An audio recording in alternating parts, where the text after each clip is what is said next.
വയനാട് തുരങ്കപാതയ്ക്ക് കേന്ദ്രത്തിന്റെ അനുമതി. വിജ്ഞാപനം ഉടനുണ്ടാകും. കേന്ദ്ര പരിസ്ഥിതി മന്ത്രാലയത്തിന്റെ വിദഗ്ധ സമിതിയാണ് അനുമതി നൽകിയത്. കേരളത്തിന്റെ ഏറ്റവും വലിയ സ്വപ്നങ്ങളിൽ ഒന്നായ ആനക്കാമ്പൽ കള്ളാടി മേപ്പാടി തുരങ്കപാത യാഥാർത്ഥ്യമാവുകയാണ്. എക്സ്പേർട്ട് അപ്രൈസൽ കമ്മിറ്റിയുടെ ഇന്നലെ മിനിറ്റ്സ് പുറത്തു വന്നതോടുകൂടി മെയ് മാസം 14-15 തീയതികളായി നടന്ന ദേശീയ പരിസ്ഥിതി ആഘാത സമിതിയുടെ എക്സ്പെർട്ട് അപ്രൈസൽ കമ്മിറ്റിയുടെ മിനിറ്റ്സ് പുറത്തു വന്നതോടുകൂടി തുരങ്കപാതയിലേക്ക് നമ്മൾ കൂടുതൽ എടുക്കുകയാണ്. തീർച്ചയായിട്ടും ഇനി അതിന്റെ അന്തിമമായ ഉത്തരവ് ഏതാനും ദിവസങ്ങൾക്കകം തന്നെ നമുക്ക് പുറത്തിറങ്ങും. എൻവയോൺമെന്റൽ ക്ലിയറൻസ് നമുക്ക് ലഭ്യമാവും. അതോടുകൂടി നമുക്ക് നേരത്തെ ടെൻഡർ നടപടികൾ പൂർത്തീകരിച്ച് കോൺട്രാക്ടർ നിലവിലുള്ള നമ്മുടെ ആനക്കാമ്പൽ കള്ളാടി മേപ്പാടി തുരങ്കപാത എഗ്രിമെന്റ് വെച്ച് പ്രവൃത്തി ആരംഭിക്കാൻ വേണ്ടി കഴിയും.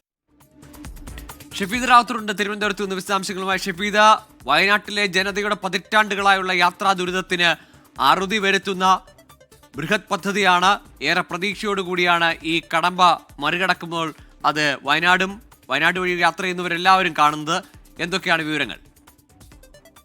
സംസ്ഥാന സർക്കാരിനെ സംബന്ധിച്ചിടത്തോളം അവരുടെ ഒരു മെഗാ പ്രൊജക്ട് കോഴിക്കോട് വയനാട് നിർദ്ദിഷ്ട 4 വരി തുരങ്കപാതയ്ക്കാണ് ഇപ്പോൾ കേന്ദ്ര അനുമതി ആയിട്ടുള്ളത്. കേന്ദ്ര പരിസ്ഥിതി മന്ത്രാലയത്തിന് കീഴിലെ വിദഗ്ധ സമിതിയാണ് അനുമതി നൽകിയിട്ടുള്ളത്. മെയ് 14-15 തീയതികളിൽ നടന്ന കേന്ദ്ര പരിസ്ഥിതി മന്ത്രാലയത്തിന്റെ യോഗത്തിലാണ് ആനക്കാംപൊയിൽ കള്ളാടി മേപ്പാടി തുരങ്കപാത വ്യവസ്ഥകൾ പാലിച്ചുകൊണ്ട് നടപ്പിലാക്കാനുള്ള ശുപാർശ അത് നൽകിയത്.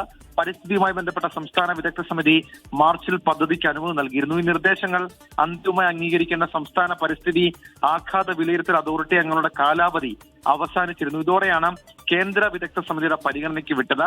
60 ഉപാധികളോടെയാണ് കേന്ദ്ര പരിസ്ഥിതി മന്ത്രാലയത്തിന്റെ വിദഗ്ധ സമിതി അന്തിമ പാരിസ്ഥിതികാനുമതി നൽകിയിട്ടുള്ളത്. ഇതോടെ കരാർ ഒപ്പിട്ട് തുരങ്കപാതയുടെ പ്രവർത്തനങ്ങൾ ആരംഭിക്കാനാകും. ഇതിലെ പ്രധാന നിർദ്ദേശങ്ങൾ മുൻപ് സൂചിപ്പിച്ചതുപോലെ 60 ഉപാധികളുടെ പ്രധാന നിർദ്ദേശങ്ങൾ. അതിലൊന്ന്, ഈ തുരങ്കപാതയുടെ നിർമ്മാണത്തിന്റെ ഖനന സമയത്ത് ഉണ്ടാവാൻ സാധ്യതയുള്ള സ്ഫോടനത്തിന് പ്രത്യാഘാതങ്ങൾ കുറയ്ക്കാൻ CSIR, CMFR എന്നിവ നൽകിയിട്ടുള്ള മുഴുവൻ നിർദ്ദേശങ്ങളും പാലിക്കാൻ പദ്ധതി നിർവാഹകർ ശ്രദ്ധിക്കണം. വൈബ്രേഷൻ, പ്രളയം, ഭൂമിശാസ്ത്രമായ പഠനങ്ങൾ എന്നിവയുള്ള നിർദ്ദേശങ്ങളും പാലിക്കണം. ഇവയുമായി ബന്ധപ്പെട്ട റിപ്പോർട്ട് 6 മാസത്തിലൊരിക്കൽ കേന്ദ്ര പരിസ്ഥിതി മന്ത്രാലയത്തിന് കൈമാറണം. 4 ഗ്രൗണ്ട് വൈബ്രേഷൻ മോണിറ്ററിംഗ് സ്റ്റേഷനുകൾ നിർമ്മിക്കാനും നിർദ്ദേശമുണ്ട്. നിർമ്മാണ ജോലിക്കിടെ മണ്ണിടിച്ചിലോ വെള്ളപ്പൊക്കമോ മൂലമുണ്ടാകുന്ന അപകടങ്ങൾ കുറയ്ക്കുന്നതിനായുള്ള സംവിധാനങ്ങൾ ഒരുക്കണം എന്നുള്ളതും ഒരു പ്രത്യേക നിർദ്ദേശമാണ്. ഗൂഗിൾ നമുക്കറിയാവുന്നതുപോലെ പശ്ചിമഘട്ട മലനിരകളിലൂടെ കടന്നുപോകുന്ന പാത ജൈവ വൈവിധ്യ സമ്പന്നമാണ്. സംരക്ഷണ പട്ടികയിലുള്ള ബാണാസുര ചിലപ്പനടക്കമുള്ള പക്ഷികളുടെയും വന്യമൃഗങ്ങളുടെയും സംരക്ഷണത്തിനാവശ്യമായ കാര്യങ്ങൾ ചെയ്യണമെന്നും ഈ ഉപാധികളിലുണ്ട്. കൂടാതെ ഈ അപ്പൻകാപ്പ്, ആനയിടനായുടെ സംരക്ഷണവും നിർദ്ദിഷ്ട പദ്ധതി പരിസ്ഥിതിലോല മേഖല ഉൾപ്പെടുന്നതിനാൽ സ്ഥിരമായ നിരീക്ഷണം അടക്കമുള്ള കാര്യങ്ങളും നടപ്പിലാക്കണം എന്നുള്ളതും ഈ നിർദ്ദേശങ്ങളിൽ പെടുന്നുണ്ട്. എന്തായാലും സംസ്ഥാന സർക്കാരിനെ സംബന്ധിച്ചിടത്തോളം വയനാട് ഈ മുണ്ടക്കൈ ചൂരൽമല ദുരന്തത്തിന് പിന്നാലെ ഒരുപക്ഷെ ഈ പദ്ധതി പതുക്കെ മന്ദഗതിയിലാകും എന്നൊക്കെ വിമർശനങ്ങൾ ഉയർന്നിരുന്നു. മുന്നണിയിൽ നിന്ന് തന്നെ ചില എതിരഭിപ്രായങ്ങളൊക്കെ ഉയരുകയും ചെയ്തിരുന്നു. എന്നാൽ അതെല്ലാം മറികടന്ന് സംസ്ഥാന സർക്കാർ മുന്നോട്ട് പോയി ഇപ്പോൾ അതിന് പാരിസ്ഥിതിക അനുമതിയും ലഭിച്ചിരിക്കുന്നു. ഗൂഗിൾ.